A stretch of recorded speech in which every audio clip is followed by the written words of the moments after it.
Harrowsfield was a quiet, unassuming place. Nestled between rolling hills and dense woods, it was the kind of town where everyone knew everyone, and secrets were hard to keep. But there was one secret that had managed to remain hidden for years, buried deep within the mind of one of its residents. Dr. Amelia Hart was a renowned psychologist in Harrowsfield. She had a reputation for being able to delve into the deepest recesses of the human mind, unlocking traumas and helping her patients heal. But there was one patient, Michael, whose mind was a maze even she struggled to navigate. Michael had come to her with fragmented memories of a gruesome murder. He remembered flashes of a blood-soaked room, the metallic taste of fear, and a haunting lullaby that seemed to play in the background. But he couldn't remember the victim, the motive, or even if he was the perpetrator or a witness. Amelia was both intrigued and horrified. She decided to use a controversial technique on Michael, deep hypnosis, to unlock his suppressed memories. As she began the sessions, the fragments started to come together, forming a chilling narrative. Under hypnosis, Michael recounted being in a dimly lit room. The walls were covered in old, peeling wallpaper, and the only light came from a flickering candle. In the center of the room was a wooden chair, and tied to it was a woman, her eyes wide with terror. Michael approached her slowly, a sharp knife glinting in his hand. The woman's pleas for mercy were drowned out by the haunting lullaby that seemed to emanate from the walls. As Michael raised the knife, Amelia could see the conflict in his eyes. Part of him was repulsed by what he was about to do, but another part, a darker part, was driven by an insatiable urge to kill. With a swift motion, he slashed the woman's throat, the blood spattering onto the walls and floor. Amelia was horrified. She had unlocked a monster within Michael. But as the sessions continued, she began to notice something even more disturbing. The room Michael described, with its peeling wallpaper and flickering candle, bore an uncanny resemblance to her childhood home's basement, and the lullaby he heard was the same one her mother used to sing to her. The realization hit her like a ton of bricks. The woman in Michael's memories was her mother, and the murderer was not Michael, but a younger version of herself.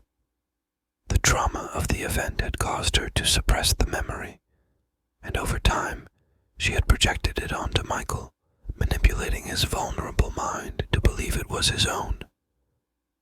Amelia was faced with a horrifying dilemma.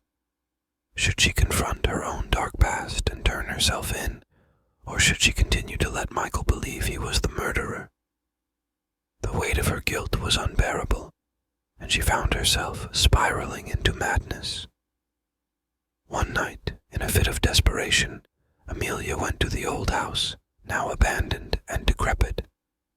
She made her way to the basement, the memories flooding back with every step. The room was exactly as Michael had described it, down to the bloodstains on the walls. As she stood there, the haunting lullaby began to play, echoing through the room. Amelia turned to see the ghostly figure of her mother, her throat still slashed, singing the lullaby with a voice that sent chills down her spine. The ghost approached her, a look of sorrow and anger in her eyes. Amelia could feel the weight of her guilt and shame pressing down on her, suffocating her. She tried to scream, but no sound came out. The last thing she remembered before everything went black was her mother's voice, singing the haunting lullaby. The next morning, Amelia was found in the basement, dead, with a self-inflicted wound to her throat. The town of Harrowsfield was once again shaken by a gruesome murder, but this time, the secret was out. The news of Dr. Amelia Hart's death spread like wildfire throughout Harrowsfield. The townspeople were in shock. The once respected psychologist had been found in the very house she grew up in, a place that had been abandoned for years. The police ruled it a suicide, but whispers of foul play and dark secrets began to circulate. Sarah, a local journalist with a penchant for uncovering hidden truths, took a keen interest in the case. She had known Amelia personally and couldn't believe that she would take her own life. Determined to uncover the truth, Sarah began her own investigation. She started by interviewing Michael, the patient who had been under Amelia's care. Michael recounted the hypnosis sessions and the haunting memories of the murder that had been unlocked. He spoke of the eerie lullaby and the chilling resemblance between his memories and Amelia's childhood home. Intrigued, Sarah decided to visit the old Hart residence. The house, now dilapidated and overgrown with ivy, stood as a silent testament to the horrors that had taken place within its walls. As she entered the basement, she felt an overwhelming sense of dread.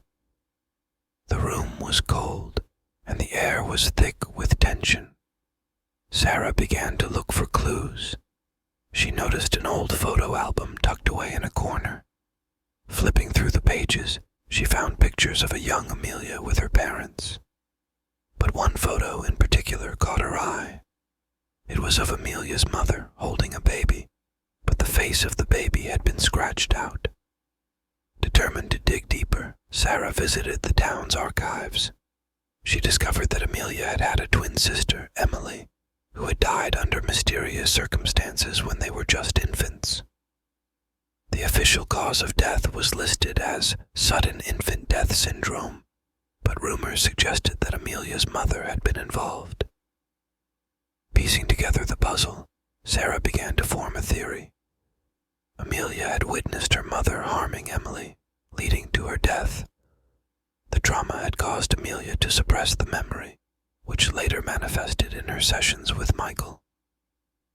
The haunting lullaby was a memory of her mother singing to Emily, trying to soothe her. Sarah decided to confront Michael with her findings. But when she arrived at his home, she found him in a trance-like state, humming the same haunting lullaby. As she tried to snap him out of it, she noticed a figure standing behind him. It was the ghostly apparition of Amelia's mother, her eyes filled with rage. Sarah, paralyzed with fear, watched as the ghost approached Michael, whispering in his ear. Michael, under the ghost's influence, picked up a knife and advanced toward Sarah. In a desperate bid to save herself, Sarah began to sing the lullaby, hoping to distract the ghost.